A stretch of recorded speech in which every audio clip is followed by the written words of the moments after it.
Bien, hermanos, ¿por qué no abren su Biblia en el libro de Santiago? Y vamos a observar hoy el capítulo 1. Santiago, capítulo 1. Santiago se encuentra en el Nuevo Testamento. Y vamos a continuar con nuestras miniseries del Nuevo Testamento. Y vamos ahora a contemplar lo que es el libro de Santiago. Hemos finalizado el libro de Filipenses. Ahora vamos a comenzar esta etapa de Santiago y ver lo que nos dice Santiago aquí en el capítulo 1. Pero antes de comenzar, solamente quiero decirles que Santiago podría pensar que es una guía práctica para la guía y conducta cristiana.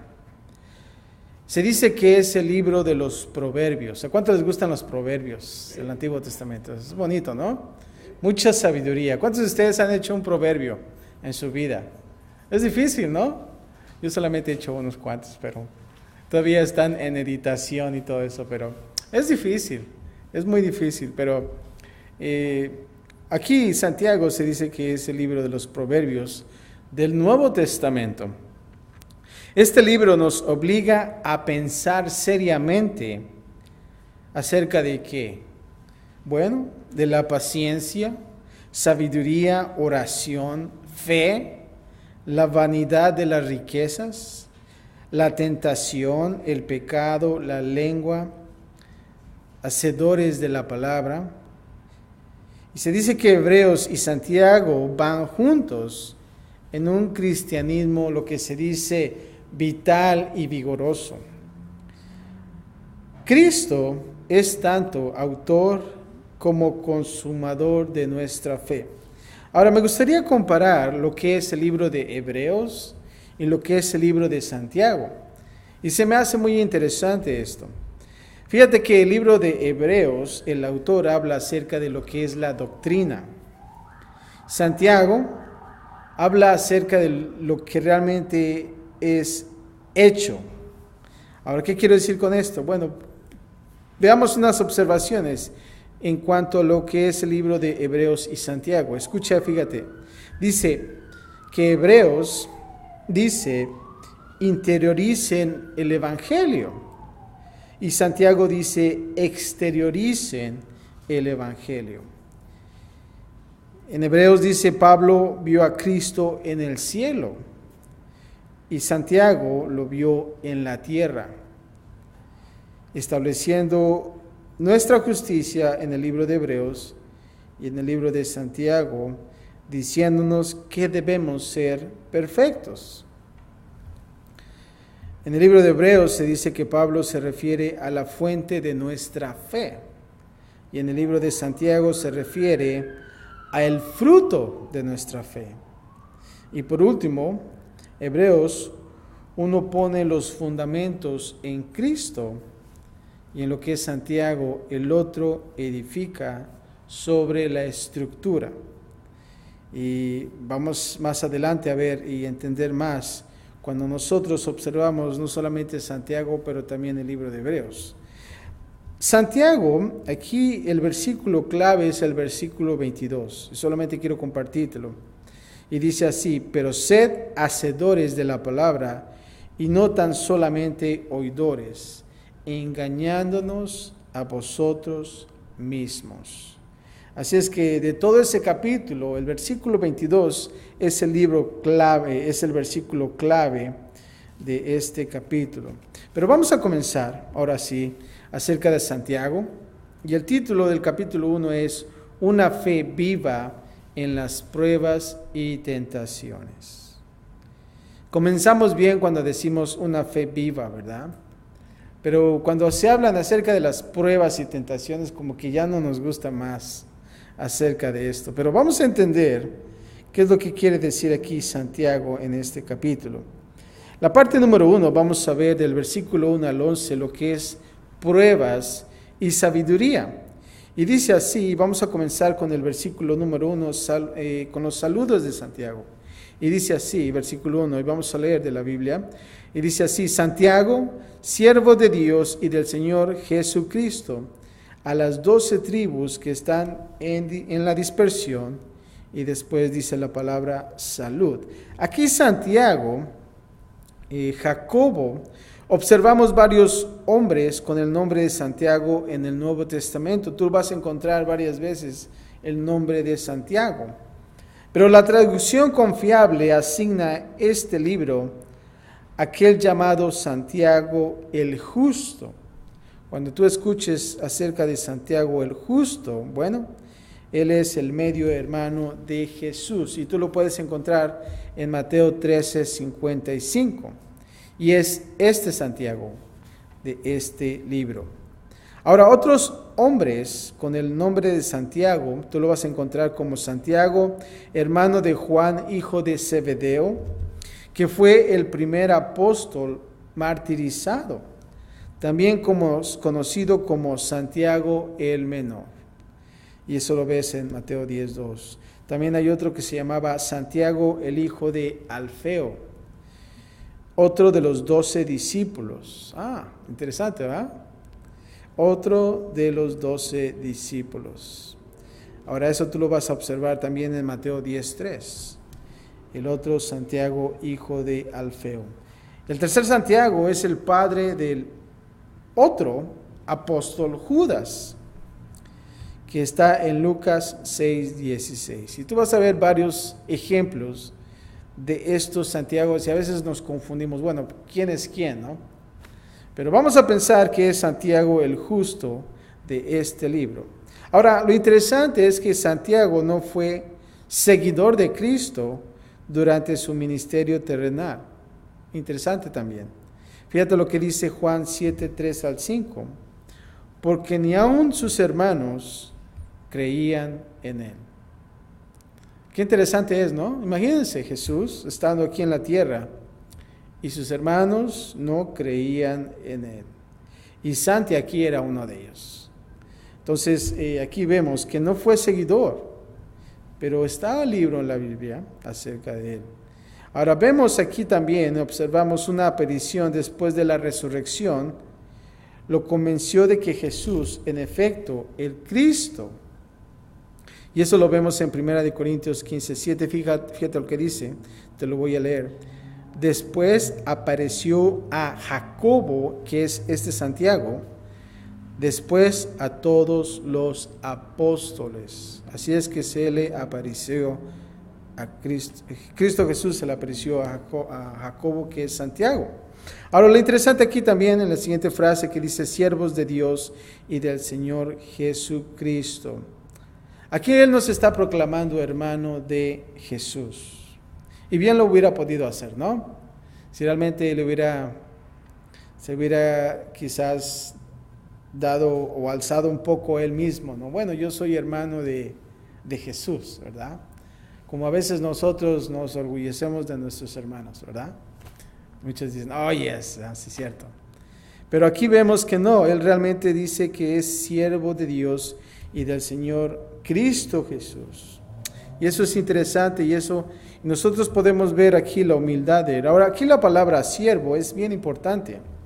Se traduce de la antigua palabra griega doulos, que es un esclavo, un siervo, uno al cual está en constante servidumbre hacia otro. Ahora, imagínense, aquí Santiago describiéndose como siervo de Cristo Jesús, a pesar de que es su medio hermano, porque él entendía.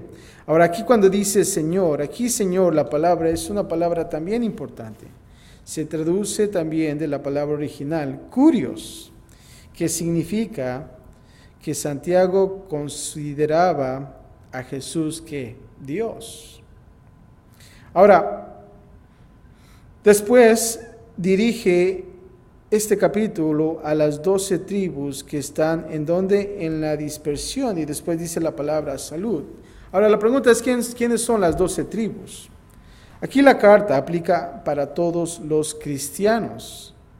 Aquí probablemente Santiago escribió esta carta antes de que los gentiles fueran traídos a la iglesia, o antes de que emergieran a los cristianos gentiles en un número significativo. Ahora, nosotros sabemos quiénes son los gentiles, ¿verdad? Los que no son judíos, es bien sencillo. Pero aquí dice 12 tribus. Y aquí la palabra 12 tribus es una forma figurada de hablar de los judíos para referirse en ciertas ocasiones. O sea que, en pocas palabras, a todo el pueblo judío. Y cuando tú escuchas esa frase, 12 tribus, en este caso aquí, en este capítulo, es prácticamente que se está dirigiendo al pueblo judío, como lo observamos también en Mateo 19, 28 y Hechos 26, 7. Ahora, no solamente eso, pero dice que ellos están ¿en qué? En la dispersión. En ese tiempo el pueblo judío estaba esparcido por todo el mundo. Y si te das cuenta, aún hasta la fecha, hay judíos en todos lados, ¿no lo crees? Si vas a México, hay judíos. Si vas a Argentina, si vas a Guatemala, en donde quiera, hay judíos. Pero lo que se me hace muy interesante es que imagínense cuando ellos se vuelvan a juntar todos. Todos van a hablar un lenguaje, ¿verdad? De otra nación. Pero va a ser es un pueblo poderoso, pero se me hizo interesante aquí. Dice que están en la dispersión. Y ahora aquí la palabra última dice salud. Este es un saludo, era de costumbre, era una palabra griega para comenzar una carta. Si tú comenzabas una carta en aquellos tiempos y hablabas griego, decías salud. No para echarse unas copitas, ¿verdad? Sino para saludar. Aquí Pablo nunca la usó. Él preferiría saludar a sus lectores con las palabras gracia y paz. Si te das cuenta, Pablo siempre decía gracia y paz. Aquí Santiago dice salud. Pero aquí Santiago lo está usando, diciendo salud. Versículos 2 y 4. Ahora vamos a ver la paciencia en las pruebas. ¿Cuántos de nosotros somos pacientes? No, no somos pacientes. Si te das cuenta, hoy en día hasta los restaurantes de comida rápida ya están más rápidos que nunca, ¿no?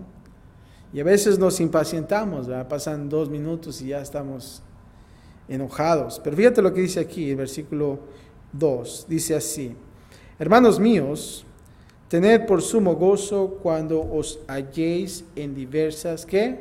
Pruebas. Acabamos de ver acerca de Filipenses. ¿Se acuerdan de Filipenses?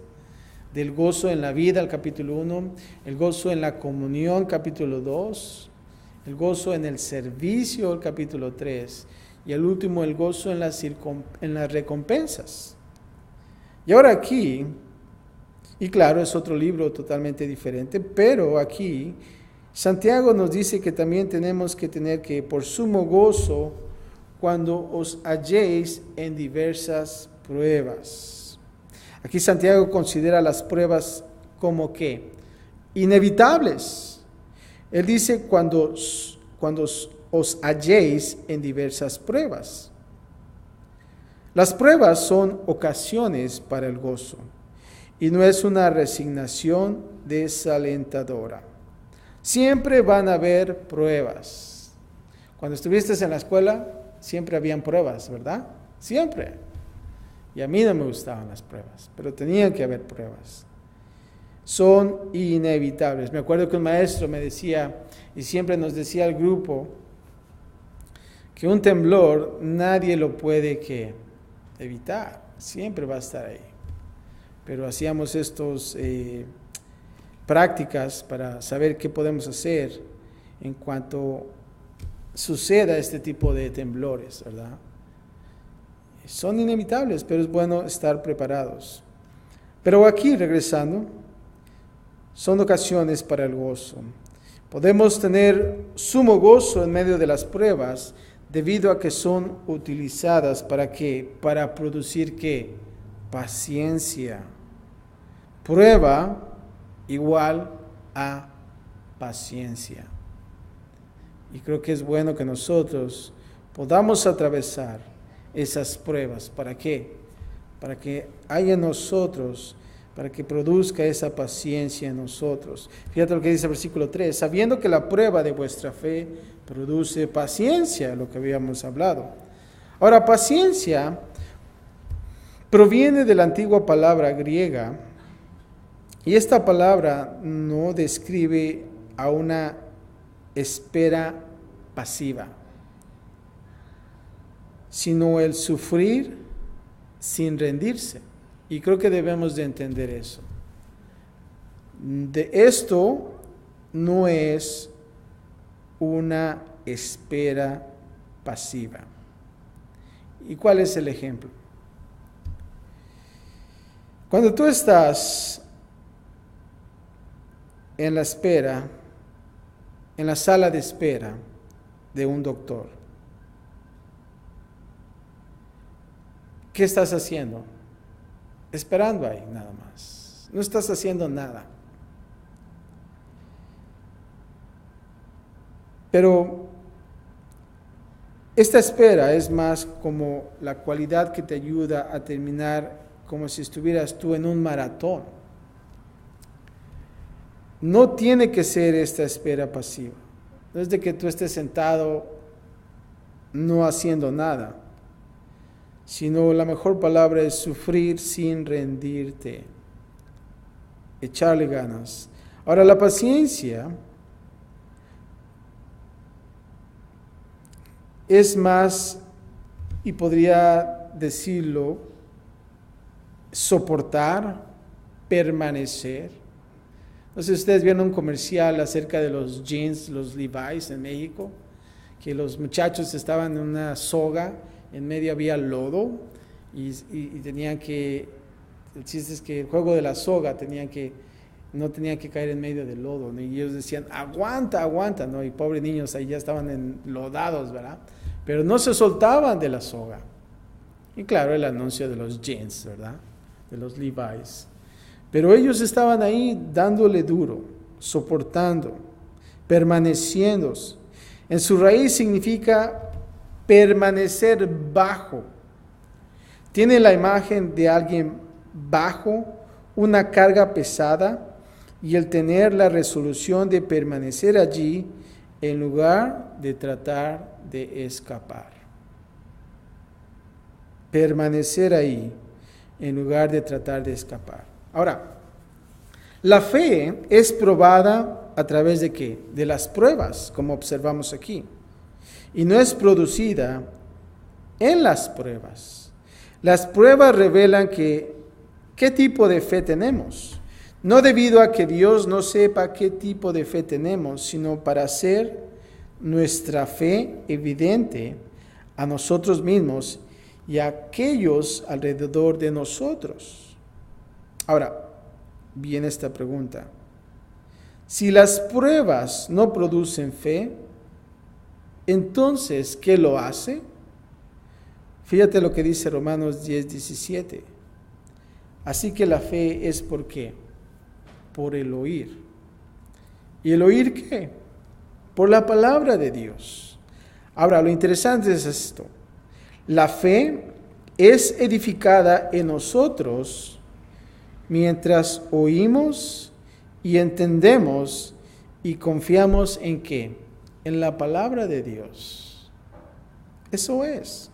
Versículo 4 dice así: mas tenga la paciencia que es su obra completa, para que seáis perfectos y cabales sin que os falte cosa alguna.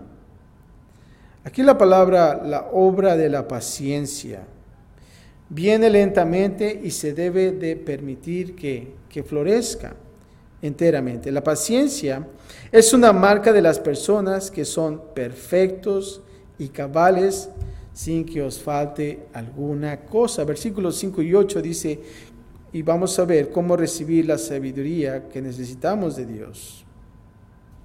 Versículo 5 dice así: y si alguno de vosotros tiene falta de sabiduría, pídala a Dios, el cual da a todos abundantemente y sin reproche, y le será ¿qué?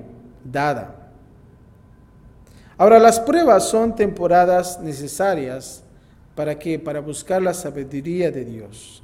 Muy a menudo no sabíamos que necesitábamos sabiduría, sino hasta que recibimos una prueba, ¿verdad? Cuando estabas en el salón de clases, ¿qué le pedías a Dios mucho? Señor, ilumíname, ¿no?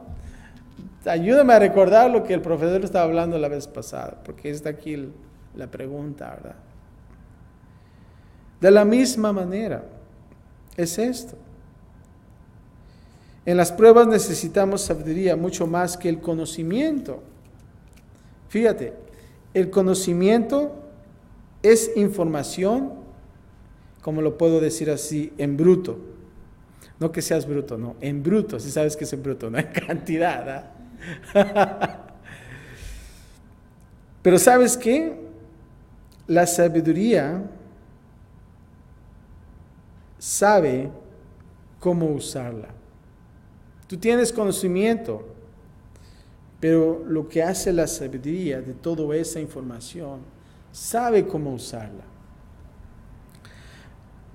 Alguien ha dicho esto, y fíjate, dice que el conocimiento es la habilidad para desarmar las cosas. ¿Cuántos de ustedes les es fácil desarmar las cosas? A todos, ¿verdad? Imagínense un motor para desarmar de un carro. Fácil. Pero la sabiduría es la habilidad para unir las cosas. Y cuando tú comienzas a unirlo todo de regreso, hasta te sobran las piezas. Y ay, sobraron piezas, ¿verdad? Bueno, pues ni modo, ¿verdad? Pero eso es lo que es la sabiduría. Y es importante. Dios nunca reprocha o está resentido de nosotros cuando pedimos sabiduría. Dice que debemos de que pedirla. ¿Has pedido últimamente en tus oraciones por sabiduría? Muy raro, muy raro. Si te das cuenta, cuando nosotros oramos, pedimos la mayoría, y si no el 90%, cosas materiales. ¿No lo crees? O algo que nosotros necesitamos. Pero no pensamos y nunca pedimos acerca de sabiduría. Y es importante. Y aquí dice, si alguien falta de sabiduría, pídanla. Y lo hermoso es de que Dios nos da sabiduría con una mano abierta, ¿verdad? No con un puño cerrado, sino realmente Dios da. Versículo 6 dice, pero pida con fe, no dudando nada, porque el que duda es semejante a la onda del mar, que es arrastrada por el viento y echada de una parte a otra. Debemos de pedirle ¿con qué? Con fe, no debemos de dudar. Y aquí nos está dando un ejemplo. Porque dice que el que duda es semejante ¿a qué? A la onda del mar.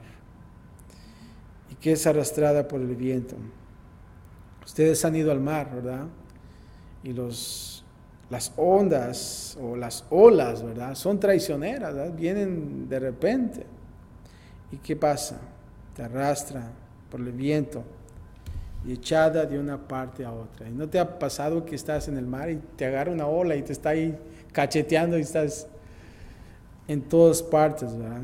Y somos unos arrastrados ahí, ¿no? Pero debemos de pedir la sabiduría con fe, no dudando. Ahora, versículo 7 dice, no piense, pues, quien tal haga, que recibirá cosa alguna del Señor. El que duda y está falto de fe, no debería de esperar recibir cosa alguna del Señor. Es lo que dice este pasaje. Versículo 8 dice, el hombre de doble ánimo es inconstante en todos sus caminos. Ahora aquí observamos el pedir a Dios, pero al pedirle a Él, dudando de alguna manera, muestra que nosotros somos ¿qué? De doble ánimo. Cuando tú le pides, Señor, dame sabiduría, y estás dudando ahí, entonces estás siendo parte de esta categoría, un hombre de doble ánimo, y debemos de tener cuidado. Ahora, versículo del 9 al 11, vamos a ver lo que yo puedo decir, el pobre rico versus pobre rico. ¿Y qué es lo que estamos entendiendo aquí? Bueno, dice el versículo 9, el hermano que es de humilde condición, que dice, gloríese en su exaltación. Ahora aquí la palabra humildad, fíjate lo que dice la definición, no levantarse lejos del suelo. Esa es la definición que yo puedo encontrar. Y se me hace muy interesante. ¿Cuántos de ustedes son humildes? Nadie levanta la mano porque entonces soy orgulloso de ser humilde, ¿verdad? Pero me gusta esta definición, dice no levantarse lejos del suelo, ¿verdad? Cuando una persona está en el suelo, demuestra humildad. Fíjate que dice el conocido predicador Carlos Spurgeon, te voy a leer, dice, definía la humildad como hacer una estimación correcta de uno mismo. Otro conocido orador afirmó que la humildad no es negar el poder o los talentos que uno tiene, sino admitir que los talentos provienen de ¿quién? De Dios. Y el poder no proviene de uno, sino que se manifiesta a través de uno. Y eso es importante de entender. Habrá una razón para regocijarse cuando son exaltados por Dios. Fíjate lo que dice 1 de Pedro 5. Revestidos de ¿qué? De humildad. Porque Dios resiste a los soberbios y da gracia a los humildes. Así es que es bueno ser humilde. Versículo 10 dice así, pero el que es rico en su humillación, porque él pasará como la flor de la hierba. Ahora, también es apropiado, pero más difícil para los grandes, el que es rico, el regocijarse cuando en las pruebas encuentren humillación. Y aquí observamos, no permanecerá, debe arrepentirse. Como el hermano pobre se olvida de toda su pobreza en la tierra, así también el hermano rico, olvida toda su riqueza en la tierra. Por la fe en Cristo, los dos son iguales. Versículo 11 dice así, porque cuando sale el sol con calor abrasador, la hierba se seca, su flor se cae y perece su hermosa apariencia. Así también se marchitará el rico en todas sus empresas. Y eso es temporal.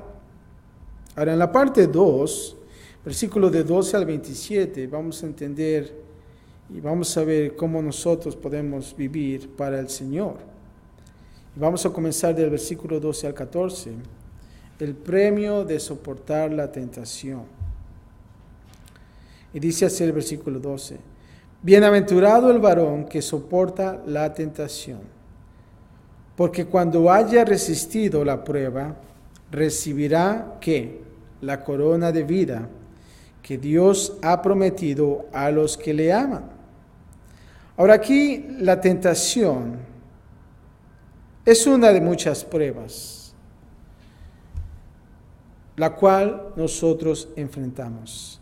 Mientras perseveramos a través de la tentación, somos probados y seremos ¿qué? Recompensados, mientras la obra de Dios en nosotros es evidente a través de nuestra resistencia de la tentación. Ahora, aquí la corona de vida que Dios nos está prometiendo nos recuerda que en verdad vale la pena soportar bajo las tentaciones que nos enfrentamos. Nuestra perseverancia será recompensada mientras demostramos nuestro amor por Jesús.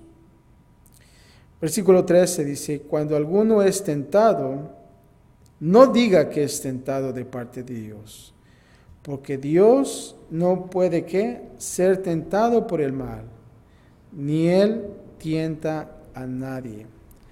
Así es que la tentación no viene de parte de Dios, ¿verdad? Y no digas, hoy soy tentado por Dios ahora, ¿no? A pesar de que Él lo permite, Él en sí mismo no nos seduce a hacer el mal.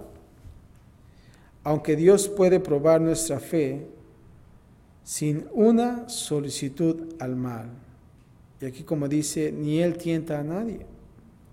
El Señor nunca nos va a tentar para hacer el mal. Ahora el versículo 14 dice así, sino que cada uno que es tentado, cuando su propia concupiscencia es traído y seducido. La palabra concupiscencia se llama concupiscencia a sentir deseos o exceso de deseos no gratos a Dios. Y aquí observamos en este versículo 14, Dios no nos tienta, en lugar de eso la tentación viene cuando cada uno es atraído, como dice aquí, por nuestros propios deseos y somos seducidos con el mundo y el maligno como proveedores de las seducciones. Ahora, Satanás ciertamente nos tienta. Nosotros por lo regular le damos demasiado crédito a Satanás por sus poderes de tentación y fallamos en reconocer que somos atraídos por nuestras propias concupiscencias, ¿verdad? Versículo 15 y 18. Vamos a ver el resultado de esos deseos, hacia dónde estamos yendo, hacia dónde nos lleva la concupiscencia. Fíjate lo que dice el 15. Entonces la concupiscencia, después que ha concebido, ¿qué pasa? Da a luz el pecado. Ahora estamos hablando que comienza primero con ¿qué? Con los deseos que no son gratos a Dios. Esa es la concupiscencia. Pero fíjate hasta dónde llega. Dice, después que ha concebido, da a luz el pecado. Y el pecado siendo consumado, ¿qué pasa? Da luz a la muerte. Y ese es el proceso. Y el versículo 16 dice, amados hermanos, y aquí Santiago nos exhorta a no ¿qué? Errar, no erréis. Y es importante que nosotros podamos meditar en estos versículos, en nuestras vidas. Escucha esto, dice, lo que brota de una concupiscencia corrupta es el pecado. Lo que brota del pecado es muerte. La progresión a la muerte es un resultado inevitable, la cual Satanás siempre intenta de esconder de nosotros, pero de la cual nosotros nunca debemos de ser que engañados. La gran estrategia de Satanás es el convencernos de que la búsqueda de nuestras concupiscencias corruptas harán que de alguna manera produzca vida y bondad para nosotros. Si recordamos que Satanás solo viene para qué, como dice la palabra en Juan 10:10, él solamente viene para hurtar, para matar y para destruir. Y eso es lo que el diablo esconde de nosotros. Él te dice, oh, vive la vida loca, ¿no? Y tantas cosas, ¿no? Pero entendamos este pasaje. Solamente Satanás quiere hurtar, matar y destruir. Ese es su objetivo. Entonces nosotros deberíamos de que resistir las decepciones y tentaciones más fácilmente. Cuando nosotros ponemos este pasaje de Juan 10:10 en nuestra mente, en nuestro corazón, y cuando viene esa concupiscencia, ese deseo no grato a Dios en ti, solamente recuerda la progresión que nosotros hemos observado. Y no solamente eso, pero que Satanás viene para hurtar, matar y destruir. Versículo 17 dice, toda buena dádiva y todo don perfecto desciende de ¿dónde? De lo alto, del Padre de las luces, en el cual no hay mudanza ni sombra de variación. La bondad de Dios es constante. Yo pienso que lo hemos todos nosotros observado. Dios es siempre ¿qué? Bueno. Nosotros fallamos y Dios aún así es bueno. Toda buena dádiva y todo don perfecto desciende de lo alto. Aquí cuando dice no hay mudanza con Él. En lugar de sombras, Dios es Padre de las luces. Aquí en la antigua gramática griega, Santiago en realidad escribió Padre de las luces. Ahora, las luces específicas son los cuerpos celestes que iluminan al cielo de día y de noche. ¿Y cuáles son? El sol, la luna y las estrellas. Jamás se apagará. ¿Has visto que el sol se apague? No. Aun cuando nosotros no las podamos ver, aún así nunca hay una sombra con Dios. Y esto significa que Dios nunca cambia. Versículo 18 dice, Él de su voluntad nos hizo nacer por la palabra de verdad, para que seamos primicias de sus criaturas. De nuestra propia naturaleza caída y de aquello que nos pueda seducir, no esperamos de ellos bondad. Pero como dice aquí, toda buena dádiva y todo don perfecto viene del cielo, de Dios, quien nuestro Padre.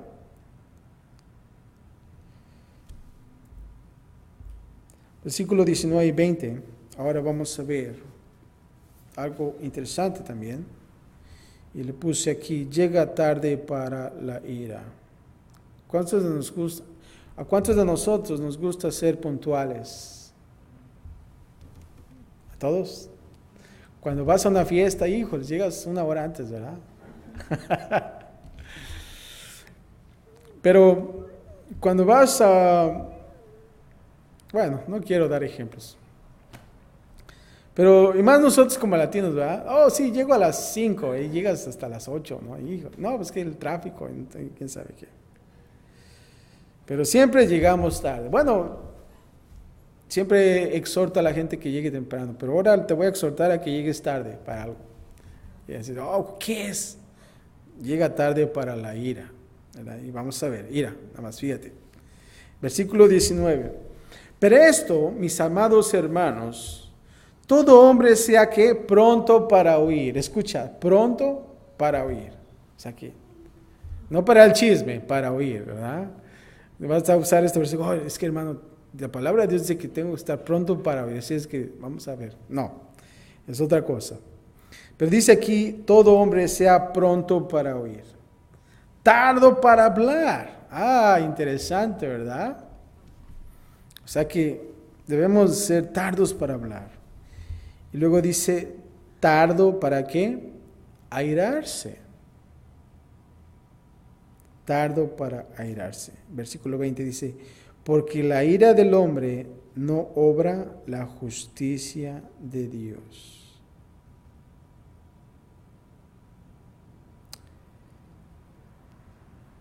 Y creo que es bueno que nosotros seamos prontos para oír y tardos para hablar.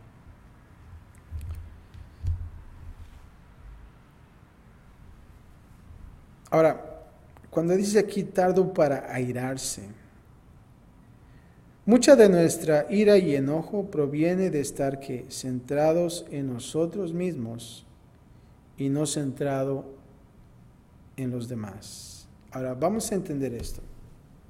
Aquí cuando dice pronto para oír, es una manera de estar centrado en los demás. Cuando tú escuchas, estás que escuchando a otra persona, claro, pero estás en la otra persona. No estás en tú mismo, en ti mismo. Cuando eres tardo para hablar, también es una manera de estar centrado en los demás. Pero cuando dice aquí, tardo para oirarse, es que pasa que nosotros nos centramos en nosotros mismos y no estamos centrados en los demás. Si te das cuenta, cuando tú estás enojado y haces un análisis después de ese enojo, te vas a dar cuenta que tú te estás centrando en ti mismo. Pero aquí dice y nos está exhortando Santiago que lleguemos tarde para la ira. Dice, porque la ira del hombre no obra la justicia de Dios. Debemos de tomar especial cuidado para ser tardo para irarse, debido a que nuestra ira no cumple la justicia de Dios. Nuestra ira siempre defiende simplemente nuestra propia agenda. Y debemos de tener cuidado. Ahora, versículo 21-25. Dice, no te engañes, vive la palabra. Y dice así el 21, por lo cual, desechando toda inmundicia y abundancia de malicia, recibid con mansedumbre la palabra implantada, la cual puede salvar, ¿qué? Vuestras almas. Ahora aquí está hablando acerca de que debemos de desechar toda inmundicia y abundancia de malicia. Probablemente tiene en mente una manera impura de vivir. A la luz de la naturaleza de la tentación y la bondad de Dios, debemos de estar desechando toda impureza, apartándola lejos de nosotros. Ahora aquí dice, recibid con mansedumbre la palabra implantada. En contraste con una manera impura de vivir, nosotros debemos de recibir, haciéndolo con mansedumbre, un corazón enseñable, la palabra implantada de Dios. Y aquí dice que la palabra puede salvar vuestras almas. Esta palabra nos puede salvar en nuestra situación actual y para la eternidad. La pureza de la palabra de Dios nos preservará en un mundo impuro. Versículo 22 dice así, pero sed hacedores de la palabra y no tan solo oidores. Y luego dice, engañándoos a vosotros mismos. Y aquí Santiago nos está diciendo que debemos nosotros de hacer la palabra de Dios, no solamente escuchar. Y creo que la mayoría de nosotros, y más, que hemos nosotros seguido una forma sistemática, ¿verdad? Que leemos de Génesis hasta el Apocalipsis. Y conocemos de la palabra de Dios. Pero ¿sabes qué? A veces nosotros solamente conocemos, pero no hacemos las cosas que están en la palabra de Dios. ¿Cuántas veces hemos visto hermanos que realmente saben bastante de la palabra y dicen, wow, parece como una biblioteca andando, ¿verdad? Tiene mucho conocimiento. Sin embargo, como dicen, del dicho al hecho hay un estrecho, ¿verdad? Realmente sus acciones son totalmente opuestas a lo que él tiene conocimiento de. Y creo que nosotros debemos de estar y debemos de ser hacedores de la palabra de Dios. Es por eso que nosotros como iglesia decimos que somos vivificados. ¿A través de qué? De la palabra, a través de Cristo Jesús, a través de su palabra. Y debemos de estar listos. Versículo 23 dice así, porque si alguno es oidor de la palabra, pero no hacedor de ella, Y aquí da un ejemplo. Este es semejante al hombre que considera en un espejo su rostro natural. Porque él se considera a sí mismo y se va, y luego olvida cómo era. Yo estoy segurísimo que los 365 días del año en tu vida te has visto en un espejo. ¿Te das cuenta? Eso es, creo que, o hay alguien que no se ha visto en el espejo. Todos nos vemos en el espejo, ¿sí o no? Y estamos ahí viéndonos, ay, que nos falta detalles y cosas así, ¿no? Pero fíjate lo interesante aquí, y qué buen ejemplo es este, considerando un espejo. Aquí dice que si alguno es oidor de la palabra, pero no hace de ella, y aquí da el ejemplo, es igual al hombre que considera en un espejo su rostro natural. Ahora, tú ves en un espejo tu rostro y tú te aseas, ¿no? Y a través del espejo ves los detalles que tienes que hacer. Pero fíjate lo que dice aquí el versículo 24, porque él se considera a sí mismo, y claro, se ve, y después se va, y es una gran verdad. Dice, y luego olvida cómo era, ¿verdad? Y te ha pasado que te olvidas cómo eras tú. Pero ese es el ejemplo, y debemos nosotros, una vez más, ser hacedores de la palabra. Versículo 25 dice, mas el que mira atentamente en la perfecta ley, la de la libertad, y persevera en ella, no siendo oidor olvidadizo, sino hacedor de la obra, este será ¿qué? Bienaventurado en lo que hace. ¿Vas a ser qué?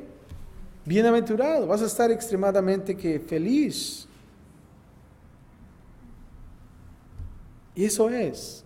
Si te das cuenta, cuando tú eres un oidor de la palabra, sales de la iglesia igual. Sales y no haces lo que la palabra dice. Pero realmente cuando tú la pones en obra, tu vida cambia, hace un cambio. Y comienzas a dar testimonio a otros también.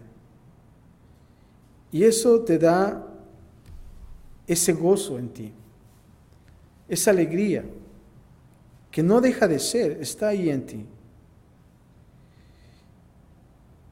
Ahora, lo interesante aquí, en el antiguo lenguaje griego, la palabra para mira atentamente habla de un examen penetrante. Así que la persona aún se agachará para tener una mejor vista. A pesar de que Santiago expresa el hacer, él no descuida el estudiar la palabra de Dios tampoco. Debemos de buscar en la palabra de Dios.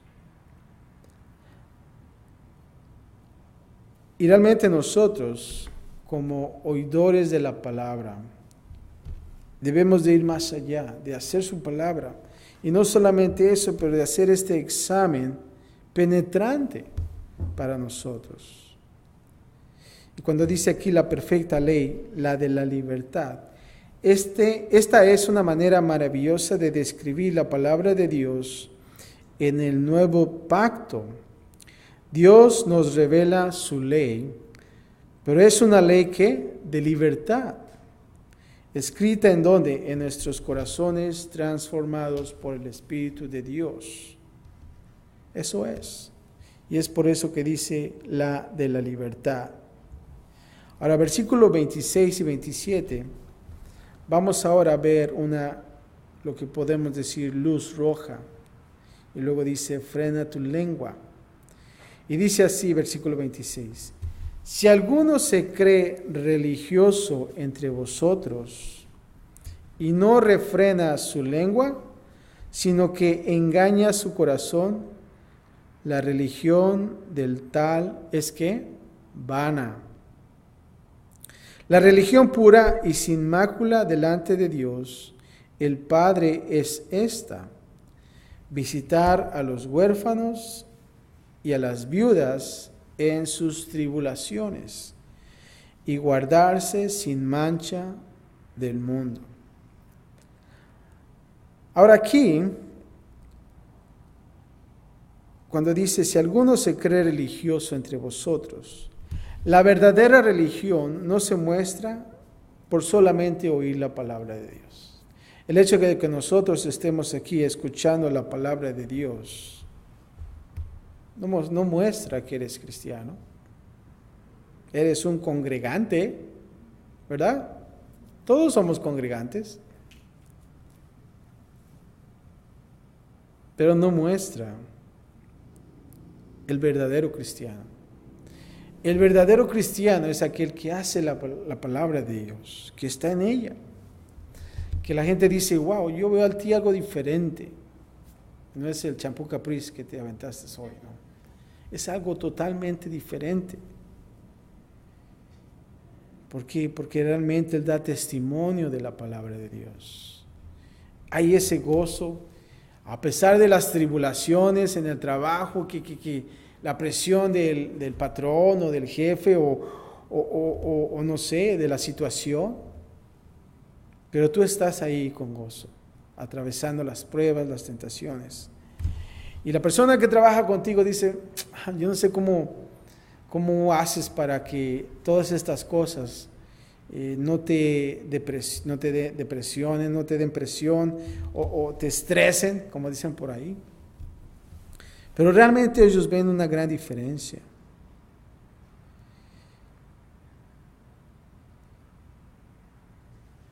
Y aquí observamos también una manera de hacer la palabra de Dios es aquel que refrena su lengua.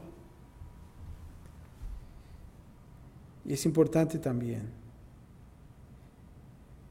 Aquí la antigua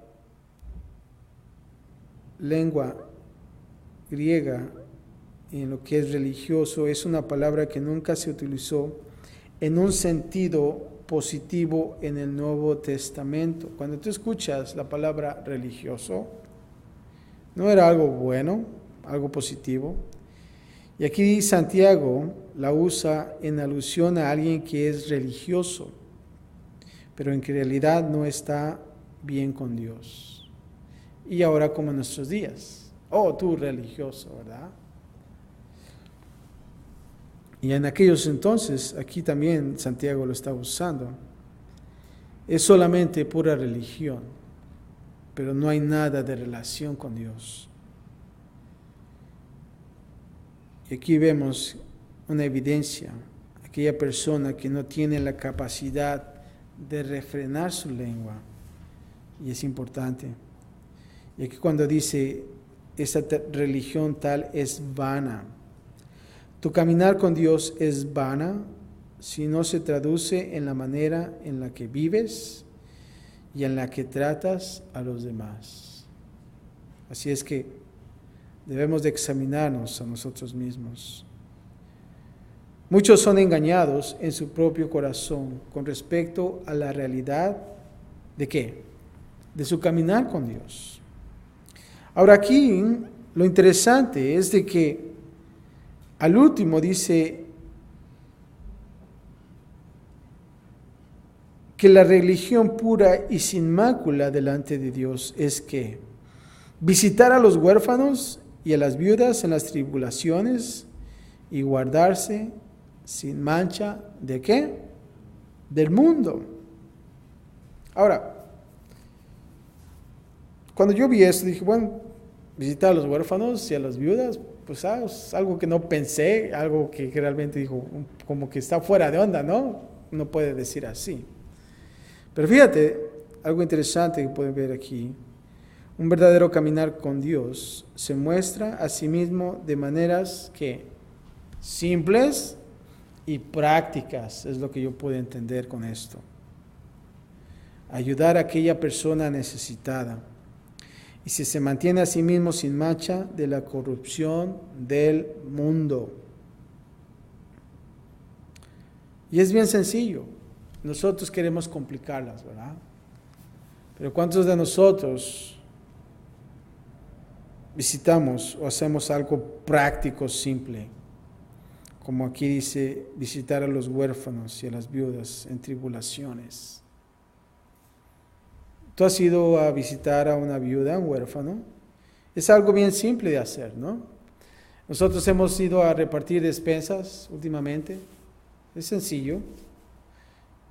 No cuesta mucho más que agarrar unas bolsas, tocar una puerta y que te abran y decirles, hey, queremos regalarte una despensa y compartir el amor de Dios. Es bien simple y práctico.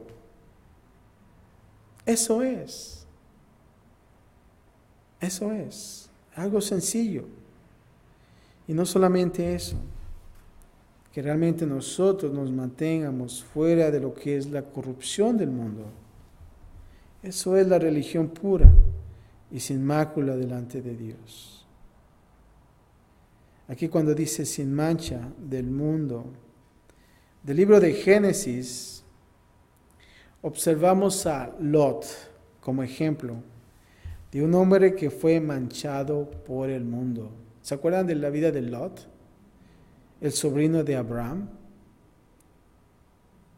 Fíjate, te voy a leer esto, lo que hemos visto acerca de Génesis. Lot empezó viviendo hacia Sodoma, sin tener en cuenta el clima espiritual del área debido a la prosperidad del área. ¿Se acuerdan que Abraham le dio a escoger? ¿A dónde quieres ir? Oh, por lo verdecito, ¿verdad? Lo mejor. Eventualmente Lot se movió a la ciudad pecaminosa y se convirtió en parte del liderazgo de la ciudad. ¿Se acuerda que Lot ya se encontraba en las puertas de la entrada del pueblo? Eso tenía significado porque cada persona que entraba al pueblo tenía que pasar por esas puertas. Y esas personas que estaban allí sentados en las puertas eran personas de liderazgo y que podían pedir información y a la misma vez ver ellos quién entra en ese lugar. Y Lot hacía ese trabajo.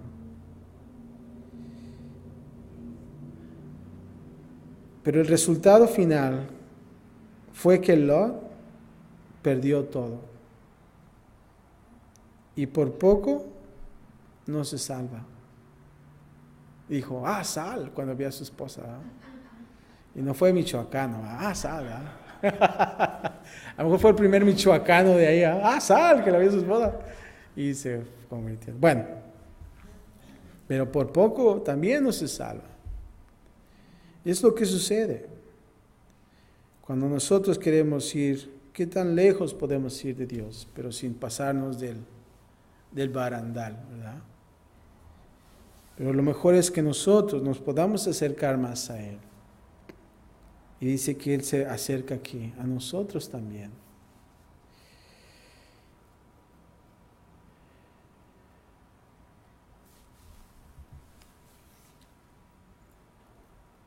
La pregunta es, hermanos, ¿vamos a hacer lo que está en la palabra de Dios?